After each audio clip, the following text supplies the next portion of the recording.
Pertama, sholat qobliyah isya. Setelah itu langsung sholat isya. Setelah sholat isya, sholat ba'diyah isya. Jangan sampai tinggalkan sholat qobliyah ba'diyah ini. Man shalla isnatai asyarata raka'ah, siapa yang sholat 12 rakaat fil yaumi wal lailah, sehari semalam, yang dimaksud 12 rakaat itu adalah qobliyah ba'diyah, qobliyah ba'diyah. Bunya lagu bihi baitunna fil jannah, dibangunkan untuknya satu tempat dalam surga. Qobliyah isya, salat isya, ba'diyah isya. Setelah ba'diyah isya, salat tarawih. Kalau sanggup satu tarawih satu malam itu 1 juz. Usahakan. Kalau tidak sanggup, biasa sesuai kemampuan ayat-ayat yang biasa saja. Tarawih. Setelah salat tarawih, salat witir. Setelah sholat witir, baca Quran. Dibagi kalau bisa, khatamnya. Ulama-ulama dulu itu membagi, ada yang khatamnya dalam sholat, ada yang khatamnya di luar sholat. Yang belum bisa baca Quran, usahakan baca Iqra, belajar baca Quran. Ada barokah belajar di bulan Ramadan ini. Lalu kemudian setelah itu zikir, istighfar, memperbanyak sholawat. Setelah itu, jadi kalau di total start jam 8, insya Allah jam 9 atau 9.30 clear. Dari mulai qobliyah isya, sholat isya, ba'diyah isya, sholat tarawih, sholat witir, baca Quran, zikir. Habis. Duduk-duduk dulu, buka-buka detik.com dulu, habis itu sampai jam 10, tidur. Jangan lama-lama. Tidur jam 10, supaya nanti mudah bangun malam. 11, 12, 1, 2, 4 jam cukup. Itu sudah full. Tidur yang paling bagus berkualitas adalah di awal malam. Makanya Nabi itu tidurnya setelah isya. Tidur berkualitas. Walaupun kita banyak tidur siang, tidur di siang 10 jam, tidur malam itu beda, badan lemas. Karena dia bukan masalah jamnya, tapi masalah kualitasnya. Maka tidur di awal malam itu afdal. Jadi tidur jam 10, 11, 12, 1, 2, jam 2 bangun. Nah bangun mulai isi lagi. Pertama bangun itu adalah sholat sunat wudhu. Sholat sunat wudhu ini keutamaannya Nabi memanggil Bilal, sami itu dafana alaika bayna yadayya fil jannah. Aku dengar suara gesekan sendalmu dalam surga. Kresek, kresek, kresek. Apa amalmu hai Bilal? Ternyata Bilal amalannya sholat sunat setelah wudhu. Bagi yang pakai usolli sunnatal wudu. Saya sholat sunat wudu 2 rakaat. Bagi yang nggak mau melafalkan niat dalam hati saja. Allahu Akbar. Ayatnya bebas, terserah. Sholat sunat wudu. Habis sholat sunat wudu, sholat sunat taubat. Karena kita ini banyak dosa, banyak silap, banyak salah. Namin muslimin yuzini dzamban. Ada orang yang silap salah buat dosa. Summa yatatahhar, berwudu, mandi. Kalau mandi wajib atau mandi sunat atau wudu atau nggak bisa tayamum, sholat sunat 2 rakaat. Sholat sunat taubat. Setelah itu sholat sunat hajat. Banyak hajat-hajat kita kepada Allah, terutama hajat supaya corona ini diangkat. Maka sholat sunat hajat 2 rakaat. Habis itu baru sholat sunat tahajud. Sholat sunat tahajud nggak ada batasan rakaat. Bebas sebanyak-banyaknya. Imam Ahmad bin Ambal sehari semalam sholatnya 150 rakaat. Ketika dia sudah kena masuk penjara, disiksa, kakinya lemah, 150 rakaat. Sebelum itu waktu dia masih muda, sehat, sholatnya kata anaknya Abdullah bin Ahmad bin Ambal, sholat sunatnya salasami'ati rakaat, 300 rakaat. Jadi sholat sunat kita berapa? Nah, ini malam 27 ini, malam utama, malam ganjil, gas banyak-banyak ibadah. Sholat sunat wudu, sholat sunat taubat, sholat sunat hajat, sholat sunat tahajud. Enggak usah witir lagi. Karena tadi sudah witir habis tarawih. La witrani fi lailatin. Enggak boleh 2 kali witir dalam semalam. Witir pilihannya cuma 2. Setelah tarawih di awal malam atau penutup tahajud di akhir malam. Kalau sudah witir tadi habis tarawih, jangan witir lagi nanti tengah malam. Habis itu kemudian lanjutkan bacaan Quran yang belum selesai. Yang masih belajar Iqra, lanjutkan belajar ngajinya.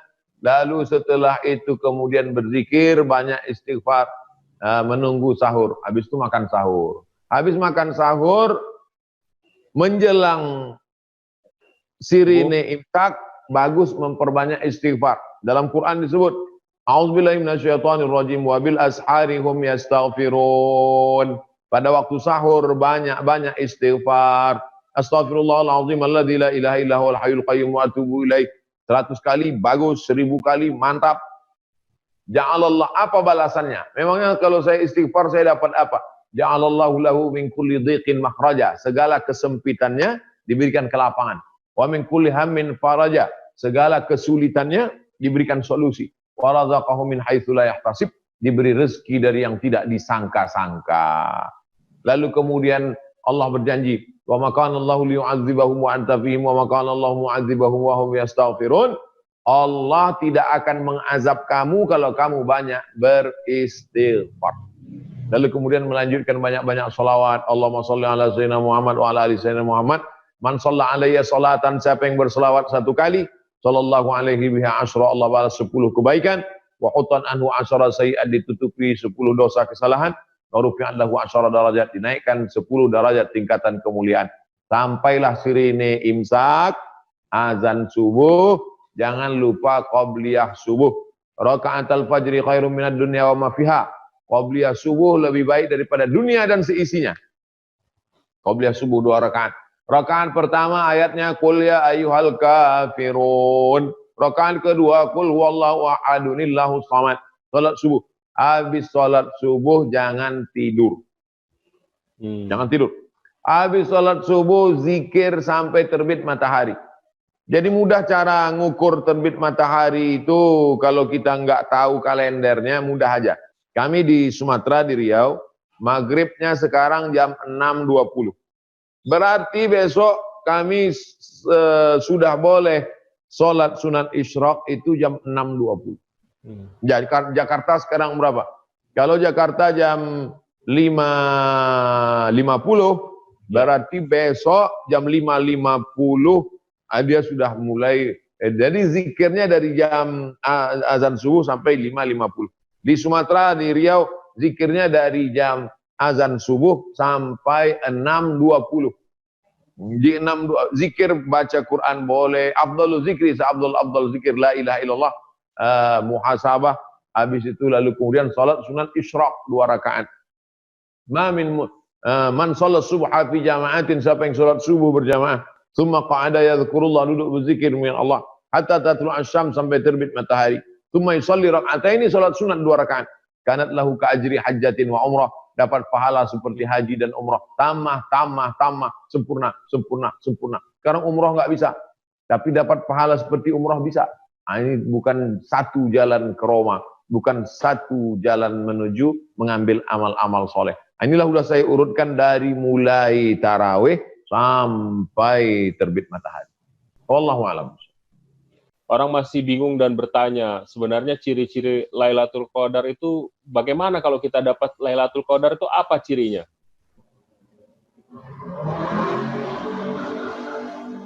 Ada yang bercerita malam Lailatul Qadar pohon-pohon tumbang. Ada yang bercerita Lailatul Qadar air sumur, air empang, air kolam jadi beku. Ada riwayat menyebut Lailatul Qadar malamnya tidak panas, tidak dingin, penuh dengan ketenangan. Ada yang menyebut malam Lailatul Qadar hadis dalam terbit mataharinya tidak panas, redup karena kalah dengan cahaya malaikat-malaikat. Jadi banyak sekali riwayat-riwayat tentang ciri fisik Lailatul Qadar. Tapi saya tidak mengajak umat ini untuk menjadi pengamat, karena kita sudah terlalu banyak yang menjadi pengamat corona. Jadi kita lebih pada pahami bahwa ini adalah door prize, ini adalah surprise. Allah Ta'ala ingin kita sebenarnya menghidupkan malam-malam itu, dan sengaja ini dirahasiakan Allah untuk apa? Allah rahasiakan tidak ada yang tahu siapa yang dapat haji mabrur. Allah rahasiakan tidak ada yang tahu siapa dapat sholat usta. Allah rahasiakan tidak ada yang tahu siapa dapat taubat nasuha. Allah rahasiakan tidak ada yang tahu siapa dapat 1 titik doa makbul hari Jumat. Allah rahasiakan tidak ada yang tahu siapa dapat Lailatul Qadar, supaya kita ada 2 perasaan. Pertama, rasa ingin terus dapat supaya rajin beribadah. Yang kedua, rasa jangan-jangan kita belum pernah dapat.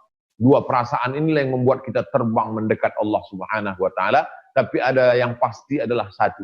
Kalau kita dapat Lailatul Qadar, ada perubahan dalam hati. Yang selama ini nggak suka pengajian, setelah Lailatul Qadar jadi suka ngaji. Yang selama ini orangnya pelit, kedekut, medit, bakhil, setelah dapat Lailatul Qadar orangnya rajin bersedekah. Yang sebelumnya mau beribadah berat, malas, setelah Lailatul Qadar menjadi semangat beribadah. Insya Allah semua detikers setelah Lailatul Qadar ini hatinya menjadi lembut, mudah beribadah, mudah menerima hidayah. Amin ya rabbal alamin. Amin. Hikmahnya sebenarnya apa, Ustadz? Lailatul Qadar itu kalau fisiknya tidak bisa diterka, kemudian waktunya juga tidak bisa diterka. Hikmah dari itu sebenarnya apa yang paling utama? Yang ketika itu Nabi Muhammad SAW bercerita tentang 4 orang dari kalangan Bani Israel, umat Nabi Musa alaihissalam. Mereka ini umurnya panjang. Nabi-nabi sebelumnya itu umurnya panjang, bahkan Nabi Nuh 950 tahun. 1000 tahun kurang 50, bayangkan. Sedangkan kita, umur umatku kata Nabi, baina sittin wa sab'in. Umurnya pendek, tidurnya panjang. Badannya kecil, nafsunya besar.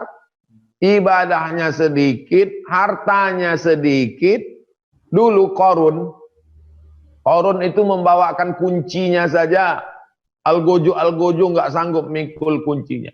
Sekarang hartanya dikit, sombongnya gede, angkuhnya luar biasa. Maka berceritalah Nabi tentang 4 orang Bani Israel. Malamnya qiyamul lail nggak tidur, siangnya jihad fisabilillah, umurnya 80 tahun, la ya'sunallah tarfata ainin, nggak pernah buat maksiat walau sekedip mata. Akhirnya mendengar cerita itu semua sahabat Nabi ngedrop down. Nggak ada apa-apanya kita. Turunlah ayat. Inna anzalnahu fi lailatul qadar. Kami turunkan dia Al-Quran pada malam Lailatul Qadar. Wa ma adraka ma Lailatul Qadar. Tahukah kamu apa itu malam Lailatul Qadar? Lailatul Qadri khairum min alfi syahri. Kalau kamu dapat beramal di malam itu, lebih mulia daripada yang 80 tahun tadi. Nggak ada apa-apanya karena kamu dapatnya tiap tahun. Jadi jangan bersedih hati. Karena kita umat paling belakang, umur paling pendek, waktu paling minim, tapi amalnya justru paling banyak. Jadi kalau 1 tahun dia dapat Lailatul Qadar 80, 10 tahun dapat 800 tahun, maka amal dia umur pendek 63 tahun, tapi amalnya lebih banyak daripada amal umat Nabi Musa, umat Nabi Nuh alaihissalam. Ini adalah salah satu kelebihan umat Muhammad sallallahu alaihi wasallam. Tapi di balik itu semua, yang dapat kita pahami adalah ini bulan motivasi mendidik supaya kita bangun malam terus. Bangun malam ini susah. Tapi kalau sudah dididik, Allah bisa karena biasa. Dibiasakan bangun malam, dibiasakan bangun malam. Orang pasti bangun malam. Kau bangun nggak malam? Kan bangun. Kenapa? Takut nggak sahur, takut haus, nggak makan, nggak minum. Maka jangan cuma bangun malam. Bangun malam. Yang selama ini cuma bangun malam sahur, bangun malam tahajud. Jangan cuma bisa 2 rakaat juga nggak apa-apa. Nah, paling tidak untuk membiasakan diri. Jangan cuma bangun malam sahur tidur, bangun malam sahur, apalagi cuma bangun malam kencing. Oh, na'udzubillah. Kalau istirahatnya hanya 4 jam, apakah cukup, Ustadz? Atau ada waktu-waktu lain yang bisa kita manfaatkan untuk tidur? Seperti Ustadz bilang, itu kita banyak tidurnya nih soalnya. Antum, akhi, baca Tafsir Al-Maraghi namanya. Tafsir Al-Maraghi panjang.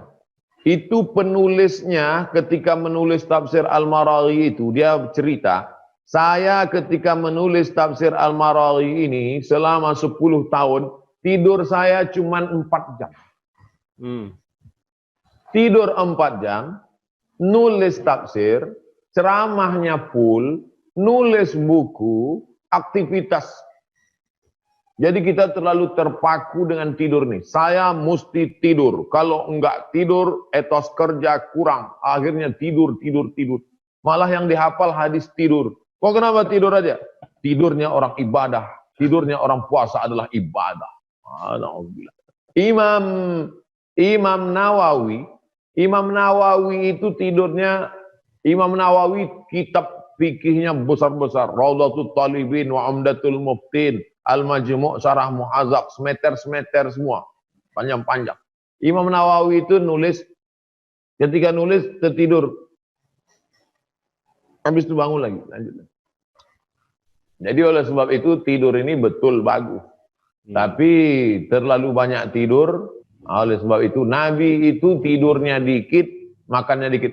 Tidur yang paling berkualitas habis Isya, lalu kemudian ada namanya qailulah.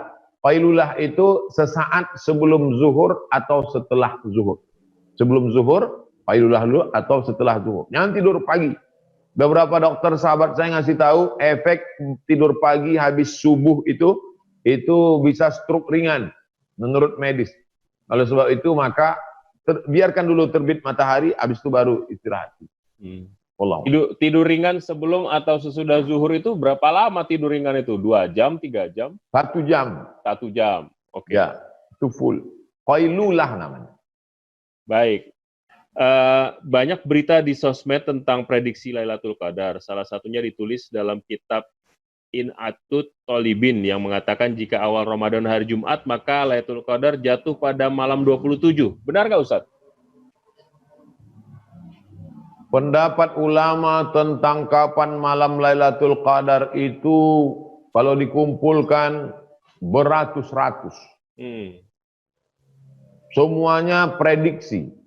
Dan ulama itu berijtihad mereka melalui ilmu dan ilham.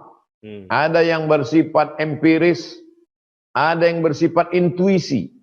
Jadi kita terima ijtihad Imam Bakri Syata, penulis I'anatul Talibin itu. Kalau hari ini Lailatul Qadarnya malam segigi kan. Kalau ini kita ikuti saja. Tapi jangan bertumpu pada itu lalu malam 27 ini saja, malam yang lain tidak. Karena substansi makna tujuan dari dirahasiakan Lailatul Qadar supaya kita menghidupkan malam-malam itu. Buka tafsir Ibnu Katsir, ada pendapat yang mengatakan malam pertama, ada yang pendapat mengatakan malam ketiga, ada pendapat mengatakan malam kelima, ada pendapat mengatakan malam ke-9, ada pendapat mengatakan malam ke-17, ada pendapat 10 terakhir Ramadan. Nah, jadi itu semua adalah kekayaan khazanah keilmuan dalam Islam, ijtihad, dan kita tangkap substansi maknanya, bagaimana kita terus semangat beribadah dan isi semua malam-malam Ramadan ini. Allahu a'lam.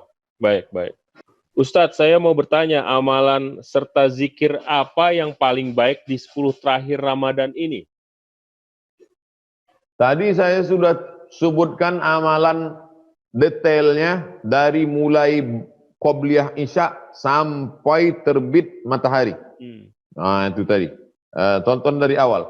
Adapun zikir banyak, tapi saya kasih zikir utama 5. Yang pertama istighfar. Yang kedua sholawat. Yang ketiga subhanallah wa bihamdihi subhanallahil azim, subhanallah wa bihamdihi subhanallahil azim. Yang keempat afdhaluz zikri la ilaha illallah. Seabdul zikir adalah la ilaha illallah.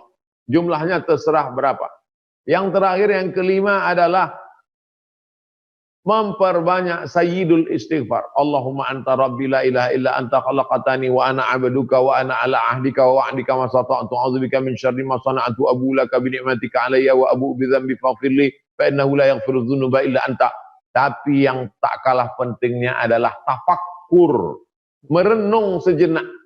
Saya ini datang dari mana, mau kemana, sudah berapa lama, dan kalau besok saya mati, apa yang saya bawa? Rumahmu tinggal, mobilmu tinggal, apalagi kalau masih kredit, dijemput debit kolektor, habis semua. Yang kekal abadi yang kau bawa hanya 2 rakaatmu di tengah malam, tetesan air matamu, sedekahmu ke anak yatim yang kau usap kepalanya, cuman itu yang kau bawa mati. Baju-bajumu yang 1 lemari itu habis, tinggal semua. Wallahu a'lam. Oke. Selain zikir, ada juga yang bertanya soal sedekah terbaik itu apa di ending Ramadan, dari sahabat Faiz Sumarno ini. Kalau beli barang, beli sesuatu, jangan satu, beli dua. Kalau beli peci, beli dua. Satu kepala kita, yang satu lagi siapa yang paling membutuhkan. Ada selama ini orang di masjid kita lihat pecinya sudah yang udah kuning ini kuning. Beli dua, kasih ke dia satu. Kalau beli kain sarung, beli dua. Sarung untuk kita satu, orang lain satu. Kalau beli beras, biasa 10 kilo, beli 20. Kasih ke dia. Berikan ke dia. La yu'minu ahadukum, kamu tidak beriman. Hatta yuhibba li akhi, sampai kau senang kepada saudaramu. Ma yuhibbu li nafsih, ketika benda itu senang pada dirimu sendiri. Sanggup beli 10, beli 10. Gak sanggup beli 10, beli 5. Gak sanggup 5, beli 2. Satu untuk kita, satu untuk saudara kita. Makanya seminim-minim, andai kau susah nggak punya apa-apa, berikanlah dia beras 2,5, 2,7, 3 kilo. Itu beras itu seminim-minimnya untuk makan. Tapi kalau bisa kau belikan sirup, bisa kau belikan baju, bisa kau belikan yang lebih, maka semakin lebih, semakin tinggi derajat kemuliaan di sisi Allah. Afdalus sadaqah, sadaqah yang paling afdal adalah sadaqatun fi Ramadan, sedekah di bulan suci Ramadan. Ustadz katakan tadi kalau kita mau beli berarti kan itu sesuai dengan selera kita. Artinya apa yang kita inginkan sesuai dengan level kita. Banyak orang yang bersedekah itu kadang-kadang levelnya diturunkan. Kalau kita biasa pakai A, untuk sedekah itu dibeli yang B karena lebih murah dan bisa dapat lebih banyak. Gimana Ustadz? Allah menyindir dalam Al-Quran. Illa an tughmidu fih. Ada di antara kamu kalau bersedekah, disedekahkannya barang, benda, yang matanya sendiri pun gak mampu melihatnya. Dia buka bajunya, lemarinya, dia cari yang warnanya paling usang, yang dia sendiri pun malu untuk melihatnya. Itu yang dia berikan. Bukan begitu. Puncak iman adalah apa yang kau makan, itu yang kau berikan. Makanya kalau kau makan beras ramos, beras itu juga yang kau berikan sebagai zakat fitrah. Jangan kau makan beras ramos yang kau bagi ke fakir miskin, beras catu, beras yang berulat, beras kin. Apa yang kau makan, itu yang kau berikan. Apa yang kau pakai, itu yang kau berikan. Kesempurnaan iman ada pada ketika nikmat itu sama rasanya ketika lewat di tenggorokan kita, rasanya sama ketika di tenggorokan sahabat, saudara, tetangga kita. Itulah puncak iman. Wallahu a'lam. Berarti kalau kita sedekah yang kita turunkan kadarnya itu tidak sah sedekahnya, atau kita berdosa justru, atau apa? Ada namanya sah tak sah, ada namanya afdol enggak afdol. Jadi jangan dicampur adukan. Cerita sah enggak sah, sah. Tapi kalau cerita afdol enggak afdol, afdol. Ada cerita hukum halal haram. Ini namanya koridor, nama kamarnya kamar fikih. Fikih ini halal, haram, makruh, mubah, sunat, sunan muakkad. Tapi ada namanya akhlak. Akhlak ini etis nggak etis, layak nggak layak. Nah, saya lebih banyak cerita ke akhlak, karena saya lebih suka cerita akhlak. Nah, kalau cerita masalah sah nggak sah, sah. Tapi orang kalau cerita hukum, nanti dia jadi main-main hukum. Orang kalau terlalu banyak ngaji masalah hukum, kurang akhlak, itu seumur hidup bisa nggak zakat, bisa. Ketika dia ditanya, kamu nggak bayar zakat? Saya belum sampai nisab. Karena dia nggak pernah sampai ambang batas. Begitu ada uang, beli tanah. Ada uang, beli mobil. Ada uang, seumur hidup nggak bayar zakat. Tapi etisnya mana? Oleh sebab itu, ayat tentang halal haram itu di Quran cuma 500 ayat. 500 sampai 600 ayat cerita halal haram. Tapi kenapa ketika tanya jawab, cobalah perhatikan pengajian-pengajian. Ada tanya jawab, jarang sekali tanya jawab akhlak. Yang ditanya jawab adalah boleh apa nggak boleh, halal apa haram, hukum. Wallahu a'lam. Oke.